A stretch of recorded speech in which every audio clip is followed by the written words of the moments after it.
Hello and welcome to Session 0 for the Shiver, the Lost Ship campaign diaries.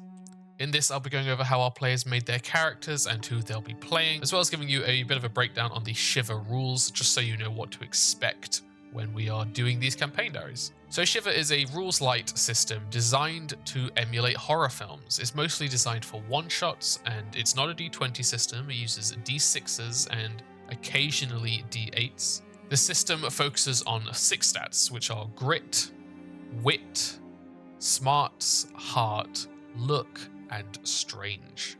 Grit is your Strength and Constitution style stat. Wit is the dexterity of both the body and the mind, so it covers perception as well as dodging. Smarts is about how smart you are, it's your intelligence. Heart is your charisma, it's how well you can talk to people and suss people out. Luck is an interesting one. It's not got a direct use, but when you roll luck, you can store it and then add an additional dice to later rolls. And Strange is how well your character can handle the supernatural or just how well they can handle getting scared. The way the stats work is your character will have a number associated with each stat. So if they have 5 wit and they need to make a wit check, they roll 5d6.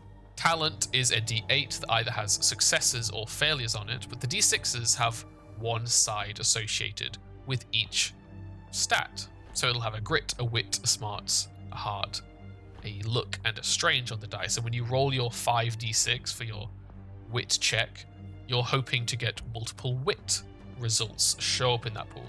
The exception obviously is with luck, where luck will be either banked if you roll 1, or you can use 2 to create a success out of those 2 looks.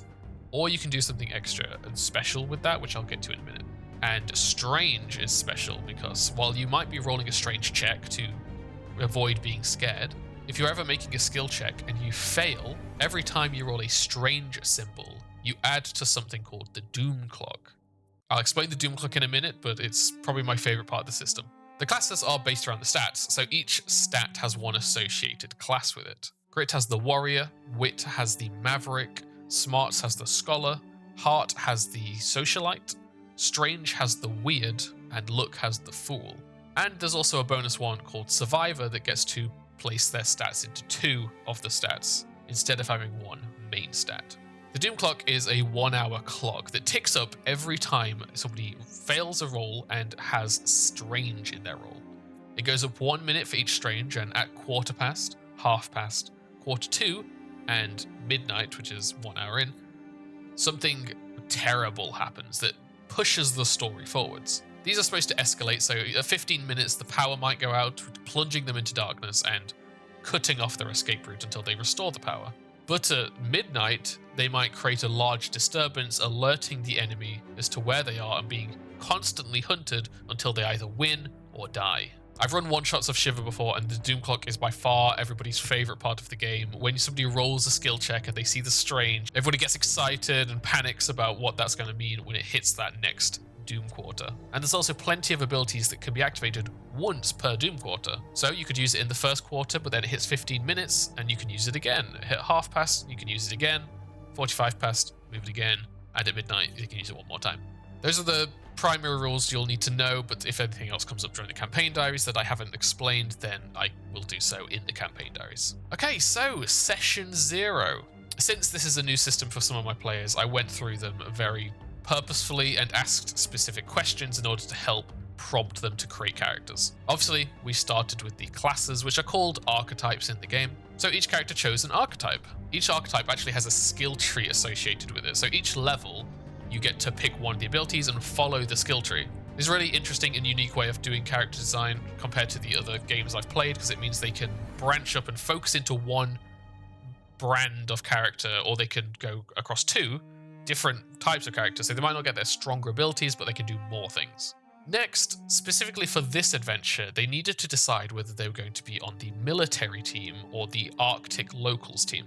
The plot of The Lost Ship is that an American icebreaker ship has gone missing while doing research, and a military crew is being sent in to try and find out what happened.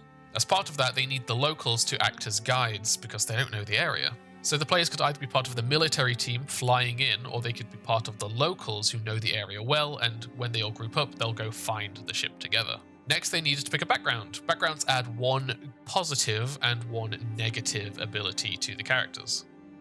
There's usually about 5 per class, and they can be pretty diverse. And then they needed to choose a fear. A big part of the game is obviously fear, because it's a horror game.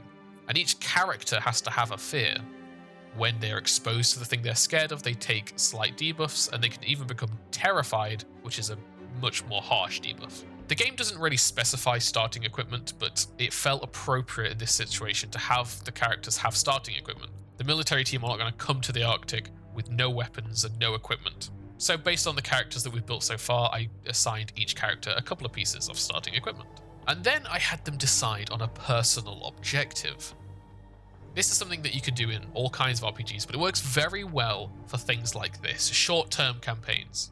Obviously, they have their overarching objective, which is to find the USS Morningstar, but I wanted each of them to have their own personal, secret objective that will guide their role-playing and hopefully cause a little bit of conflict. And on the topic of conflict, the next thing that we discussed was the group's census on PvP. I gave them the options of no PvP, arguments only, non-lethal PvP, or full PvP but in the last act only. Our group's been playing together for a very long time, so we're all pretty comfortable with each other, and we ended up settling on arguments only up until the last act, and then people can open up a bit as long as it makes sense for the story. Basically, just don't ruin anybody's night. And then the last thing we did was, as a group, decide on some NPCs. We're going to have 3 players in this adventure, so we needed to fill the gaps in the team for this mission. We came up with some names, some roles, and some personality traits for each character, and we have 3 NPCs going into this. So, after making all of these choices, your heroes are going to be Guy Hudson. He's using the survivor archetype and has focused in on grit and wit. He's using the new kid background, and his build essentially stacks floors in order to get extra bonuses. So while most characters will have only 1 floor, he is going to have 3 in order to get more abilities than most characters would have. His starting equipment is a pistol, as he's one of the military team. He's a newcomer to the team and is going to be trying to prove himself because for some reason everybody always dies on the missions that he's part of. Hopefully that is not the case this time. One of his abilities is actually plot armor, so as well as having this pistol, he has a unique type of armor called plot armor. And his fear is human corpses, but specifically ones not caused by him in the line of his duty. This is probably going to trigger quite often. Next, we have Kate Austin. She is a scholar archetype with a surgeon background, so she focuses on smarts, and her build is centered around healing. With it being a horror game, death is kind of expected towards the end of the stories, so healing is pretty limited.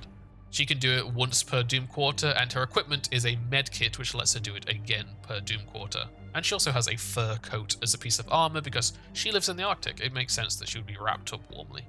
And her fear is losing somebody that she could have saved. So I guess if those rolls go badly on those medical checks, that might end up triggering her fear. Last of our players is Maxwell O'Brien. He is a socialite archetype, so he focuses on the heart stat, and he's gone for the lawyer background, not because he was a lawyer, but because he's sent as a negotiator for the US government, and we figured that would have some kind of smarmy, technically a law jargon going on, so lawyer made sense. His build focuses on charming and lying to people, so he can both detect lie, he can lie well, he can talk to people well, and get them on side.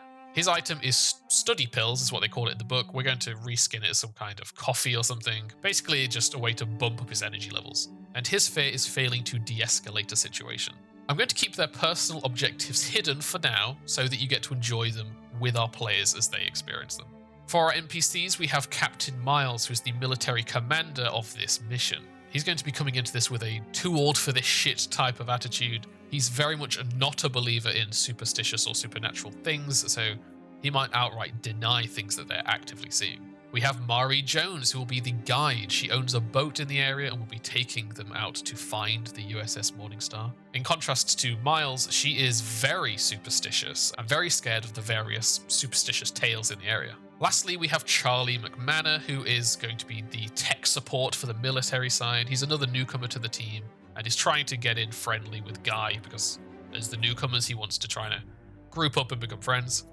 He's very excitable, very enthusiastic, and the players were quite specific that they wanted him to be based on Charlie Day in Pacific Rim, which I don't feel particularly confident in, but I'll give it a go. So those 6 characters, 3 players, 3 NPCs, will be our heroes for this story. A warning though, Shiver is a system that encourages you to outright murder NPCs in the correct moments, without rolls, without fighting.